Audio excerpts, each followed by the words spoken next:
Hello, thanks for joining us. I've got a Ways with me today, and we're going to be talking about the idea of employee burnout and how we can hopefully avoid this in the new normal moving forward. So, before we get started, can you give everybody an introduction? Sure, absolutely, Emma. My name is Awais Farouk. I am the head of U.S. insurance practice for ActiveOps. I have a background in insurance with a variety of different carriers: State Farm, Farmers, Chubb, Berkshire Hathaway, where I led large claims organizations on the PNC side. So with that, I've worked with RPA technology, machine learning initiatives. My focus is really on process reengineering and standardization and optimization of workforce. And here I am talking about burnout. Great. So, that gave me the perfect segue to ask the question of what made you start looking into the idea of burnout and kind of this employee well being in a bit more detail. Yeah. So Emma, one of the key things for me was I managed catastrophe operations as one of my previous roles. And I remember working my first catastrophe, and after 3 months, I was extremely burned out. I hit a wall, as we call it in the catastrophe environment, and I caught from a demand standpoint. And he said, just hang tight and it'll get better, right? So it's the burnout piece of it is not something new. It's been there in all of our work environments. We just don't talk about it as often. And with the pandemic being what it is, it's really ignited this fire because there are a lot of folks that weren't used to this remote or hybrid environment, and they were forced to go into it. And similar to me, I've been remote since 2012. However, I had a lot of teams that never worked in a remote environment. So the discipline and the things that go along with working remote were always a challenge. So what I found was, those individuals just never understood how to plug off. And as a leader, I felt as a failure because, my people are working very hard and very long, and we're accomplishing good results, and the productivity is great. However, there was that element of people hitting that wall, and it kind of led me into my journey here at ActiveOps after leaving an insurance world and really exploring what is well-being all about. How can we achieve a higher success while keeping the balance at somewhat equal to ensure that people have that work-life balance, people have the retention, the companies have the ability to retain good talent and not lose it because employees are not speaking out. It's a really interesting idea. And I know you and I have had a couple of conversations about how we're hearing about burnout at such a higher rate as we transition to the new normal. So rather than continuing to talk about the feeling of overwhelm and making everybody a little bit more overwhelmed while we do it, can you share your thoughts on how process reengineering or the implementation of technology can help better support organizations as they kind of navigate avoiding burnout? Yeah, we hear this quite often, Emma, that in the next 5 years, 60 to 70% of what we do is going to be automated. And I don't think that's an unrealistic expectation. The pandemic has certainly accelerated a lot of that for us. So when you're looking at repetitive data entry, when you're looking at standardized approaches to RPA, when you're looking at automation, a lot of what we're going to be doing in the future state is going to involve more meaningful conversations, more meaningful connections with our customers instead of doing data entry, instead of doing the repetitive things that we have done for such a long time. So the pandemic has really ignited that fire with a lot of different companies to ensure that they're working on that automation. And the way companies can really attain a high level of output from their employees is really focusing on the functions and the tasks that are being completed by humans.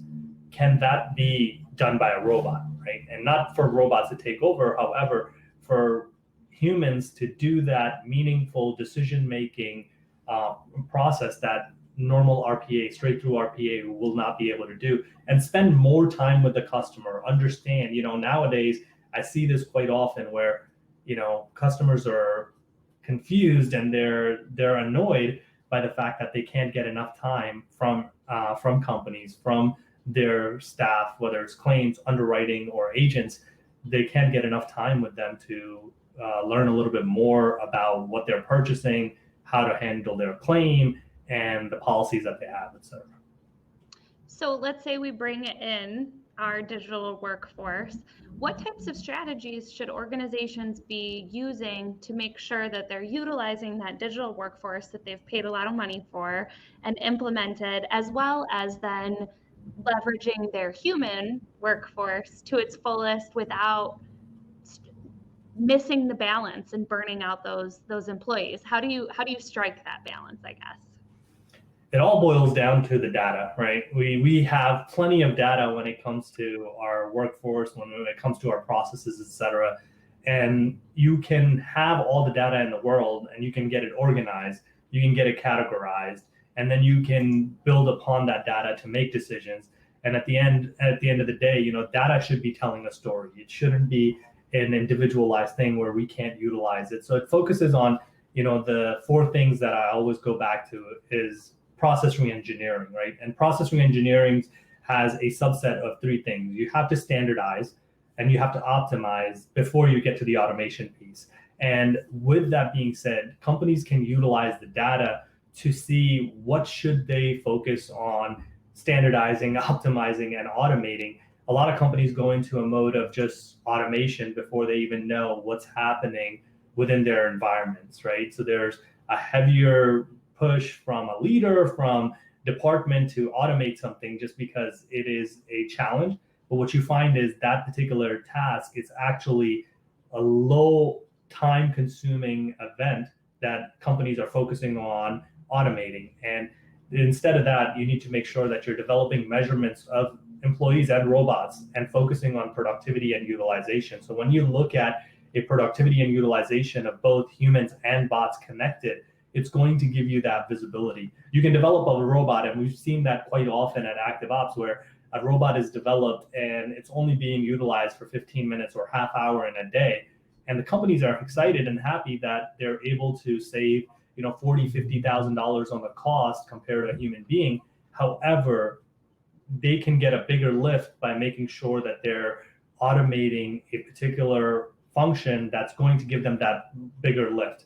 Robots, as we know, work 24 hours. They also can show productivity. They also can show utilization. And when it comes to human beings, we utilize our human beings, and in corporate America, we look at it as, you attain more with less. Our focus is to ensure that you're putting the right people at the right time in front of the right work. So you're attaining a high level of productivity and utilization without making people work harder or longer. So that fine balance only comes with using a methodology paired with the technology itself and guiding our leaders to ensure that they have visibility and transparency in what's happening in their environments. Coming after my heart talking about process there. Well, I appreciate you joining me for the conversation, and I encourage everybody watching to make your way over to Awais' LinkedIn. He's posting information about the ideas behind burnout and starting conversations there. And then also, as a little teaser, we are both going to be in Vegas in October for the InsurTech Connect conference. So anyone that's going to be there for that conference, make sure to reach out to us, message us. We'd love to meet you in person. We're going to get the opportunity to actually make our LinkedIn connection real life in just over a month. So make sure you catch us there. And thank you again for your time, and have a wonderful day, everyone. Take care. If you're looking for expert tips on how to get started with your transformation, or looking to hone in on your approach, make sure that you subscribe to our channel to catch our weekly Digital Transformation Talk series, where we interview experts from around the world on how to make it happen.